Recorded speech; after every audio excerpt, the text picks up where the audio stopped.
Saudara, ada satu yang agak menggetarkan juga ketika mungkin sudah banyak yang baca buku ini, sebuah buku kecil ya, judulnya Life After Death, hidup sesudah mati, ditulis oleh Raymond Moody. Raymond Moody ini adalah seorang dokter yang karena pinternya dia di dalam bidang kedokteran kemudian dijadikan guru besar di bidang filsafat kedokteran.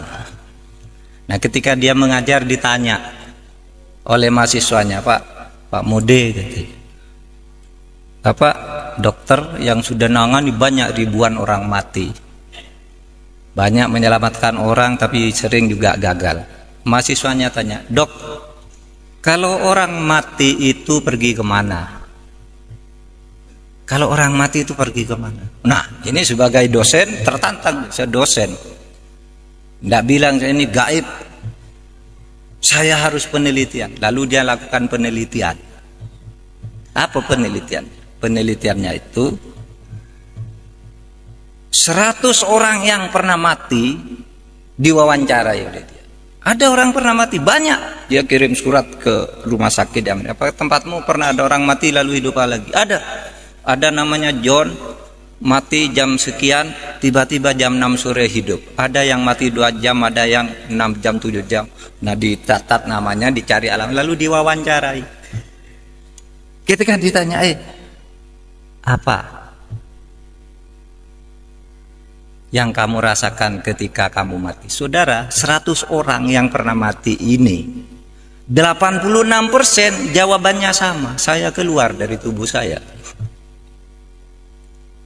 Yang 14% itu kira-kira mirip jawabannya, tidak bertentangan tetapi tidak persis mengatakan keluar dari tubuh saya. Jadi orang mati itu, saudara kalau mati besok keluar dari diri saudara sendiri. Lalu apa yang saya lihat ke bawah, ibu saya nangis, kata yang punya ibu. Istri saya nangis, anak saya nangis, dokter berusaha nolong gitu. Waduh, saya sudah tidak bisa menolong. Ini sudah mati gitu. Terus kemana kamu? Terus saya masuk ke lorong yang sangat gelap. Sudah itu saya masuk ke tempat yang sangat terang benderang. Apa yang kamu lihat di tempat terang benderang itu? Ini 100 orang jawabnya sama. Saya melihat seluruh perjalanan hidup saya dalam sekejap. Jadi sekejap dia bisa melihat semua apa yang dilakukan ketika hidup itu. Ya, ketika masuk sekolah, ketika pergi ke pasar, ketika pacaran, ketika berselingkuh, ketika korupsi, dilihat semua dalam sekejap itu.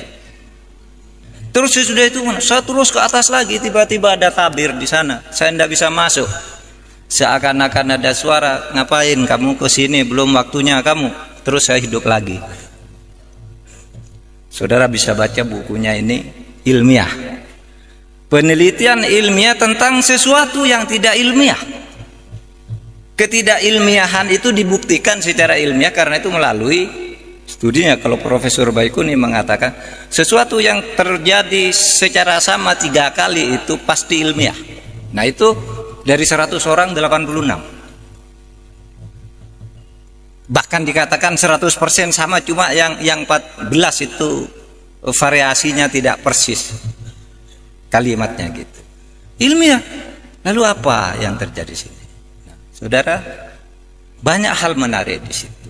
Pertama, bahwa orang itu bisa pergi dari tubuhnya. Kayak saudara pergi sedang tidur, saudara pergi ke Afrika, saudara naik pesawat, itu mimpi, itu kan pergi saudara dari tubuh saudara.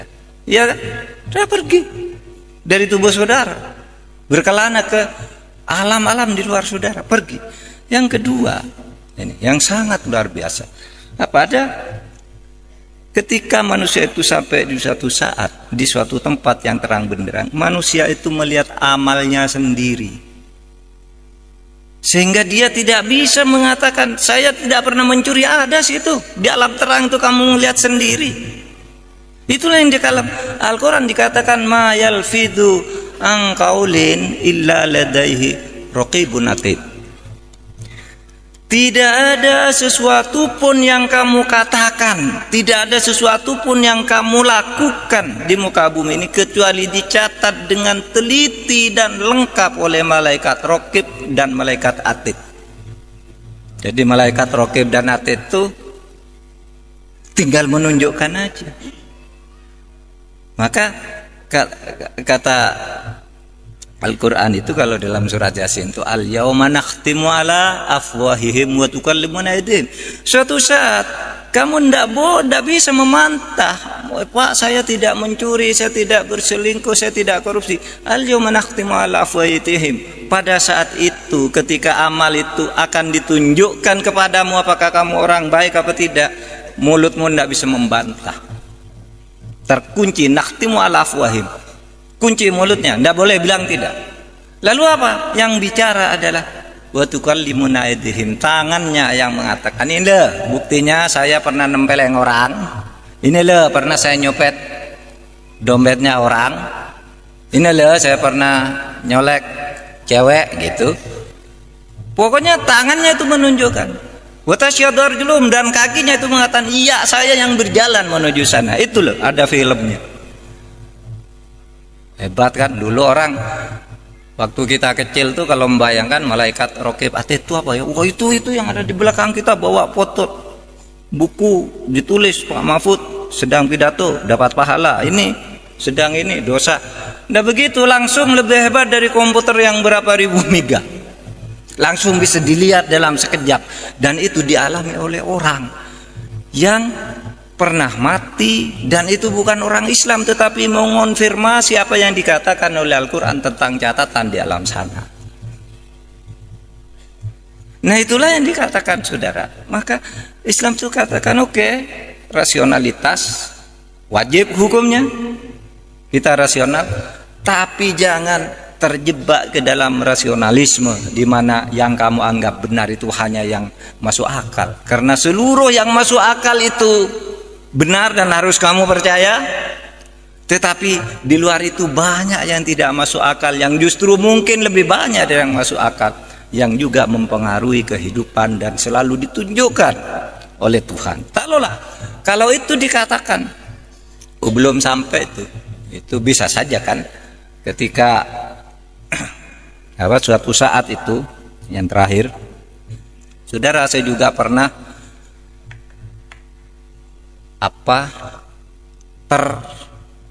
terkagum dengan kisah penemuan kota Iram di Yaman. Begini, jadi seorang bernama Nicholas Clapp, ahli purbakala itu memburu benda-benda purbakala. Ketika melakukan perburuan di Yaman Utara itu, ketika menggali beberapa meter menemukan lempengan batu bertulisan huruf-huruf kuno. Dia tidak tahu ini apa artinya. Dia datang ke seorang ahli bahasa purba namanya Profesor Petinito. Datangnya, Prof, ini apa nih artinya? Dia tahu, oh ini Iram, ini bacaannya ini Iram, ini Samud, ini Ad. Ini apa maksudnya? Ini kata Iram, ini ada di dalam Al-Quran. Kata Ad ini nama kaum, ada juga di Al-Quran. Samud juga ada di Al-Quran. Terus gimana? Kamu telitilah apa sejarah Iram, Samud, dan Ad itu. Dia riset ke Mesir, ke Al-Azhar, tanya ke ahli-ahli Islam, lalu dapat konstruksi cerita begini. Kaum Ad adalah kaum yang hidup di satu kota yang sangat mewah. Dan kaum Ad inilah orang yang kaum yang pertama kali mendirikan rumah bertingkat. Sebelum itu rumah tuh ya satu ini aja, satu lantai. Nah, sejak itu ada menara-menara tuh kaum Ad yang pertama. Tetapi kaum ini durhaka kepada Allah sehingga suatu saat didatangkan badai luar biasa lalu ditutup, tenggelam kota dan seluruh penduduknya ke muka bumi. Itu ada di dalam Al-Quran. Di dalam surat Al-Fajr, cerita di dalam surat Al-Fajr. Lalu bunyi ayatnya itu begini, alam taru kaifa fa'ala rabbuka bi'ad iramadatil imad alladzi lam yukhlaq mithluha fil bilad. Tahukah engkau apa yang diperbuat, yang dilakukan oleh Allah terhadap kaum Ad yang durhaka kepada Allah itu? Yaitu satu kaum yang hidup di kota Irom. Iromadatil Imat, yaitu sebuah kota yang bertingkat. Alladzi lam yukhlaq mithluha fil bilad, yang sebelumnya tidak pernah ada kota yang bertingkat seperti itu. Nah, itu konstruksi Nicholas Cleves sesudah belajar Al-Quran dan bertanya kepada ahli sejarah. Oh, kalau begitu ini pasti ada hubungannya dengan kaum Ad. Dia gali tanah itu, kemudian melakukan penginderaan jauh dengan menyewa pesawat Challenger mahal sekali. Dari pesawat itu dilihat kok ada digital bergerak-gerak, lalu diidentifikasi kalau ini nih bekas jalan, kalau garis seperti ini bekas sungai, kalau ini bangunan. Terus digali. Saudara, sesudah itu tidak terlalu dalam menggalinya, ditemukanlah menara pertama. Digali lagi sehingga jadilah sesudah digali lengkap itu sampai sekarang itu yang dilindungi oleh UNESCO itu ditemukan oleh Nicholas Cleves pada tahun 1993. Berapa tuh sekarang? 93, sekarang 2016. 23 tahun lalu. Allah sudah berfirman dulu pada Nabi Muhammad 15 abad yang lalu, baru ditemukan sekarang. Itu artinya apa? Dulu tidak masuk akal, sekarang masuk di akal. Artinya apa? Apa yang dulu tidak rasional itu mungkin karena belum ditemukan barangnya, belum ada metodologinya. Oleh sebab itu, itulah yang disebut gaib. Kalau saudara sekolah gitu, yang sekolah madrasah di pesantren tuh, di absen gitu, Ahmad, tidak ada Ahmad. Orang bilang gaib. Gaib itu artinya tidak ada. Iya. Fatimah tidak hadir, lalu gaibah artinya tidak ada dia.